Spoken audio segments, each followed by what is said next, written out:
32시간 전에 마감한 트레이더가 생생하게 전하는 글로벌 마켓 리뷰 델타원입니다. 우리 증시는 갭 다운 출발 후 눌림이 있었고 해외 시장은 반대로 또 변동성을 죽이면서 상승했지만 장 마감 앞두고 눌림이 나왔죠. 특히 CPI와 달리 PPI는 전월 대비 0.2% 상승하기까지 했는데 증시는 올라버렸어요. 이럴 때는 시장이 핵심이 무엇인지를 통찰해야 합니다. 즉, CPI나 PPI 결과에 따라 시장이 움직인다. 이런 프레임에서 벗어난다면 본질을 파악할 수 있는데요. 현재 시장의 본질은 숨고르기입니다. 시장 어떻게 보고 있는지 대응 전략과 함께 이야기합니다. 그리고 오늘은 영상을 좀 일찍 올렸는데요. 평소에 영상이 스크립트를 미리 보고 싶으신 분들은 네이버에서 이렇게 델타원 글로벌 검색하시면 네이버 프리미엄 콘텐츠 있습니다. 많은 가입 부탁드립니다. 자, 먼저 아시아 세션 리뷰 갈게요.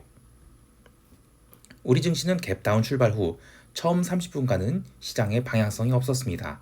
하지만 현물 시장만큼은 매도가 제법 강하게 나왔는데요. 외국인들은 첫 1시간 동안 현물을 무려 4,200억 가까이 매도를 했고 오후 1시 이후에도 현물 매도를 늘려서 장중 한때 6천억 넘게 매도를 하기도 했죠. 삼성전자를 3,100억, SK하이닉스를 1,900억 가까이 매도한 것이 사실상 매도의 전부라고 할 수 있는데요. 하지만 선물 시장에서는 공격적인 매도가 나오지 않았습니다. 시황에서 이야기할 때 종종 말씀드린 것이 갭이 발생했을 때 그 갭 방향으로 시세가 지속할 것인지 아니면 반대로 뒤집히는 흐름이 나올지를 고민해 봐야 되는데 갭 방향으로 시세가 지속되려면 갭이 발생한 이슈가 에스컬레이트 돼야 되죠.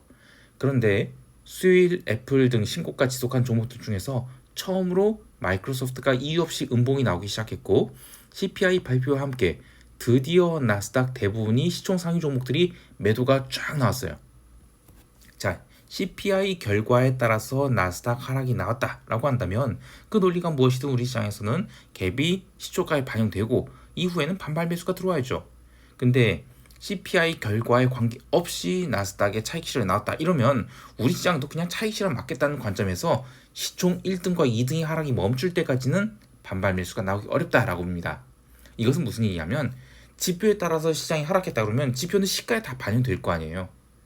그런데 지표 관계없이 차익 실현이 나온다.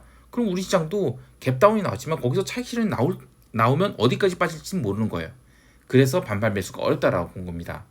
물론 대형주이기 때문에 시장이 또 일방적 하락하기보다는 일봉상 양음 이런 교차가 나올 수는 있겠지만 핵심은 지표로 인해서 시장이 부러진 것은 아니라는 것입니다.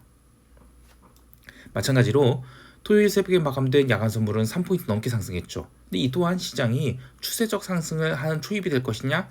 그런 관점에서는 아니다라고 볼 수 있어요.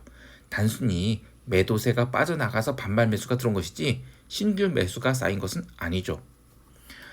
시장을 좀 더 살펴보면 선물 미결제 약정은 장중간 증가도 거의 없었을 뿐더러 오후장에는 더욱 미결이 빠져나가서 28만 6천 계약대까지 내려왔어요. 선물 베이시스 또한 오전장에는 늘렸지만 오후장에는 베이시스가 확대돼서 1,300억 넘는 차익 매수가 들어오게 되는데요. 이러한 갭다운으로 방향성이 아래로 결정된 것이 아니라는 것입니다. 옵션 시장에서는 미결제 약정이 양쪽으로 크게 증가했어요. 근데 이번 8월물이 평년에 비해서도 그렇고 다른 월물 대비 미결제 약정 수준이 좀 많이 낮아요. 그런 상황에서 옵션을 신규 발행한 입장이라면 지금 글로벌 변동성이 워낙 낮은 수준이죠. 그러면 아무리 우리 시장 변동성이 상대적으로 높다 해도 자신 있게 옵션을 팔아대기가 부담스러워요. 그런데도 옵션을 많이 팔았다는 것은 시장이 일방적으로 하락하기보다는 다음 주의 미국과 유럽 옵션 만기 주간에 시장이 얼마 빠지지 않을 것이라는 기대감이 반영되었다라고 볼 수 있겠어요. 새로운 옵션 배리어는 410포인트에서 380포인트까지 형성되어 있는데 위쪽보다는 아래쪽이 더 먼 상황이죠.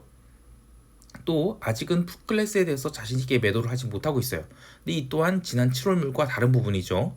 지난 7월물은 제가 시황에서 여러 번 얘기했듯이 월물 초부터 그냥 대놓고 풋클래스에 대해서 대량의 매도를 쌓기 시작해서 7월물만큼은 지수 하방은 없다라고 봤는데 이번에는 조금 다른 상황이에요. 그래서 다음 주의 옵션 발행 동향을 좀 잘 살펴봐야 되겠습니다.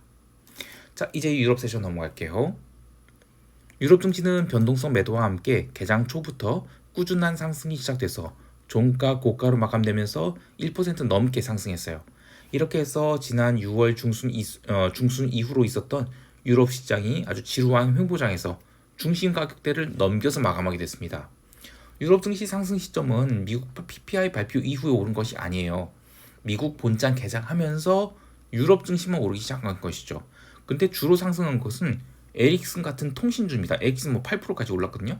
그리고 기술주도 상승하긴 했지만 장마감 무렵에는 선물이 내려가면서 아직은 시장이 완전히 오를 때가 아니다. 이런 걸 보여준 것 같아요. 그래도 변동성은 주봉 저가를 갱신했는데요.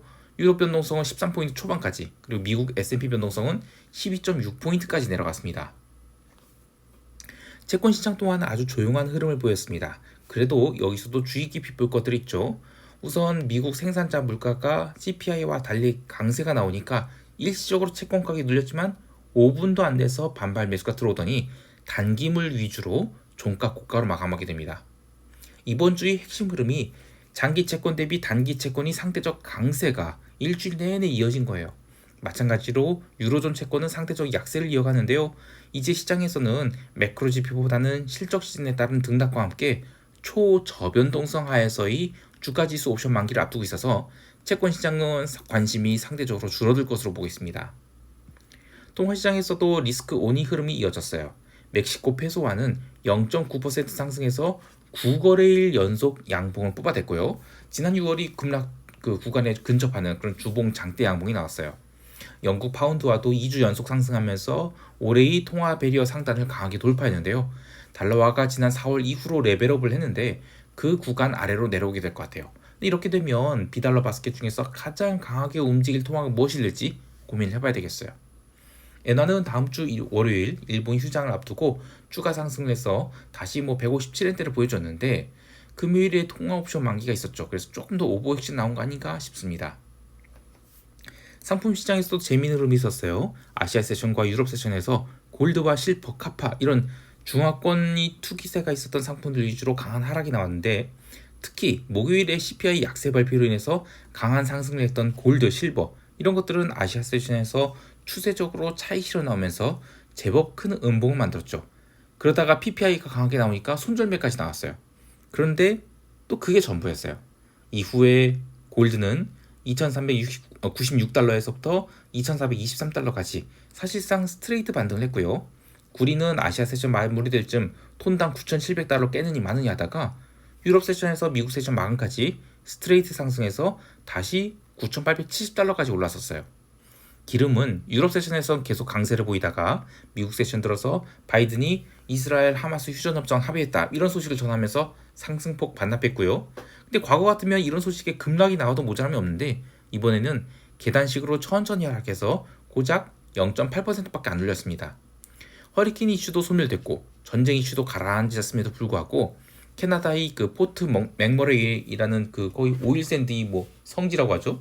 거기에서 이제 산불이 발생해서 오일샌드 생산량이 축소되었다 이런 뉴스도 있어요. 그래서 아직은 시장이 추세적으로 하락도 상승도 못하는 변동성이 줄어든 상태를 유지하고 있습니다. 자, 이제 미국 세션 넘어갈게요. 미국 지수 선물은 아시아 세션과 유럽 세션에서 전일과 동일한 움직임을 이어갔습니다. 즉 나스닥은 상대적으로 전혀 못 올랐는데 러셀만 또 강하게 오른 것이죠. 그런 상황에서 변동성은 또 빠지고 있었고 밤 9시 30분에 PPI가 발표되게 됩니다. 참 여기서 먼저 하나 짚고 넘어갈 게 있어요. 오늘 저녁 7시 45분경 JP모건과 웰스파고 이 은행주들 실적 발표가 있었죠. 근데 실적 굉장히 잘 나왔는데 그럼에도 불구하고 다우지수 선물이 폭등하거나 이런 거 없었습니다. 오직 러셀만 오르고 있었죠. PPI는 의외로 강하게 나왔고 일시적으로 나스닥 선물은 추가 하락을 해서 2335포인트를 찍게 됩니다. 하지만 이것도 일시적이었고 이후 본장 개장할 때까지 자근자근 오르게 되었습니다. 어제 CPI가 그러했듯이 PPI도 시장에 직접적인 영향을 주진 않은 것이죠. 이후 본장 개장 후 지수 선물은 거의 20분 동안은 방향성을 잡지 못하고 이리저리 움직였는데요. 여기서 핵심은 기본적으로 변동성 매도가 지속되었다는 것, 그리고 그로 인해 S&P 지수가 꾸준히 상승한 것 이거입니다. S&P 지수는 개장 후 2시간 동안 그야말로 스트레이트 상승을 했어요. 외견상 시총 1위인 애플이 강세가 눈에 바로 보였지만 하지만 그보다는 이른바 미디어커 493이라는 S&P 나머지 종목들 반등이 더 강했어요.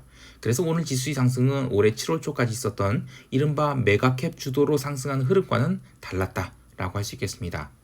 또 하나 눈에 들어온 것은 JP모건이나 웰스파고 이런 은행주가 실적을 좋게 발표했음에도 불구하고 본장 개장 후에는 강한 차익 실현 매도가 나왔죠. 웰스파고는 한 방에 마이너스 6% 빼고 나서 바닥에서 장중 내내 기었어요. 또 JP모건 또한 개장 후 첫 1시간 동안은 올라올 때마다 매도를 얻어맞았죠. 자, 이제 시작되는 실적 발표 시즌에 오버슈팅보다는 차익 실현이 나올 가능성이 더 높다. 이런 힌트를 주는 것 같아요. 또 하나, 메타가 개장과 함께 마이너스 3% 가까운 급락 출발했죠. 메타의 법률 고문인 제니퍼 뉴스테드, 그러니까 내부자 주식 매도가 나오면서 메타도 이제 끝난 거 아니냐. 그래서 21선을 한 방에 갭으로 깨버리는 그런 하락이 나왔어요.